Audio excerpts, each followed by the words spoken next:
Automating fuel rods for your nuclear reactors doesn't have to be difficult. With GTNH's magic mods, you can create infinite uranium-238 and 235 in EV, prepare for a transition to MOX, and power through to UHV by automating Tiberium for the core. Yo, what is going on, guys? Aspect Gaming back once again in GTNH. This is part 2 of a video series on vacuum nukes in GTNH. If you're interested in vacuum nukes and you want to learn how to build them, my previous video has an in-depth tutorial on the best design using Steve's Factory Manager. I built this tutorial area assuming that you're towards the end of EV or early IV, as it's going to be the primary focus of the video, and I want to give a warning. This video will require advanced knowledge of Thaumcraft, A2, and if you want to take this even farther, Blood Magic. If you're interested in learning more about any of those individually, in the info card and description, you can find a playlist with more informational videos that will help you out.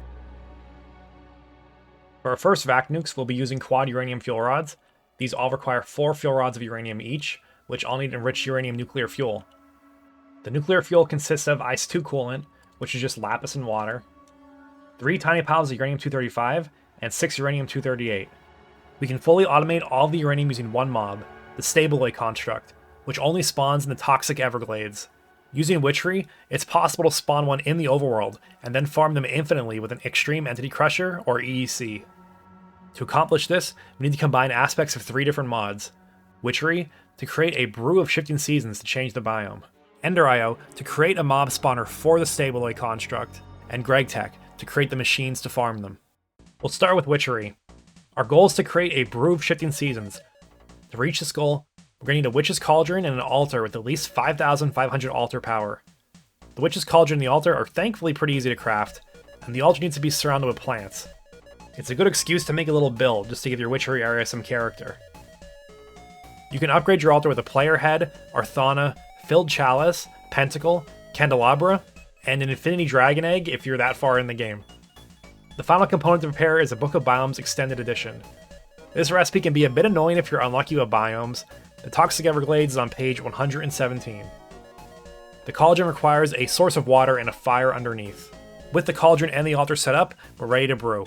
There's 9 steps to create a brew in total, but I'm going to drastically simplify it.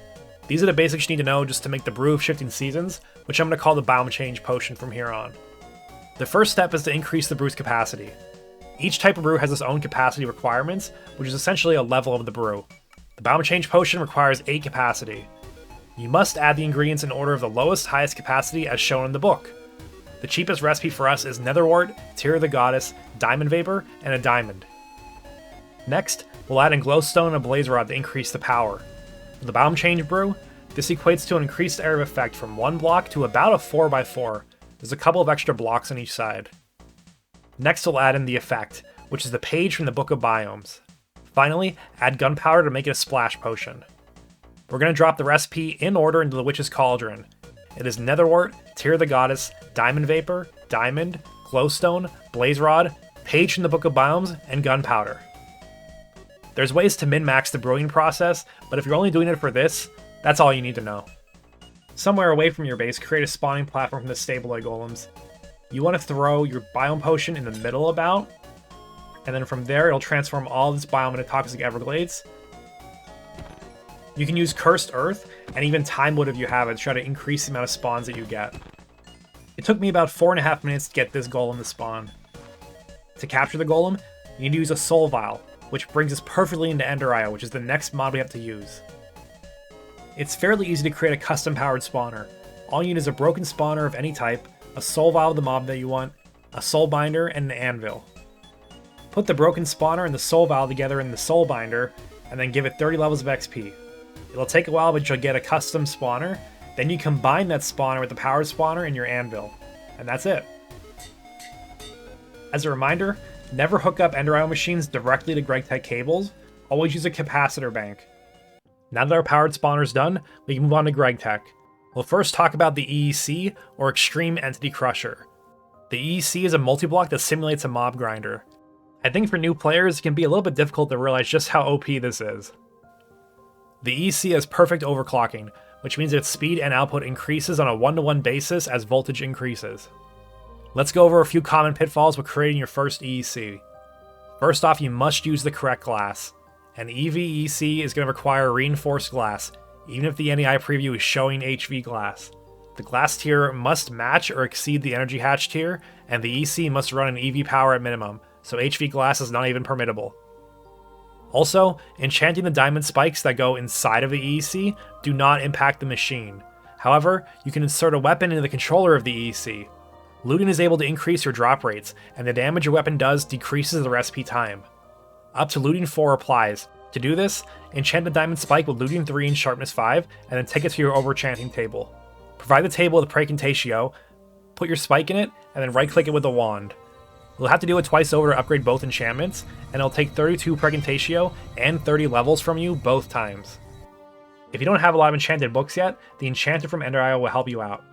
You're able to get both sharpness and looting from this with the right recipes. And that is the EEC fully set up. Now we can move on to processing the Staballoy. I'm not going to go too in-depth in how I did all the AE2 routing. We're going to be very high level for this section.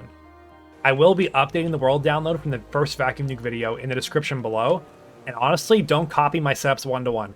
Figure it out yourself, that's part of the fun. All the Staballoy is output from this output bus ME. I have a good amount of buffer storage here. I like to use Staballoy because it makes really nice frame boxes for building. The purple cable is my main network. The red cable is for the EEC to transfer the items over to the processing lines. The Staballoy travels over to a stocking input bus on a maceration stack. I have the filter to only do Staballoy, and from here it gets macerated down to Staballoy dust. It is then transferred out of an output bus ME over to a centrifuge. A storage bus instantly transfers the items there to any available slot.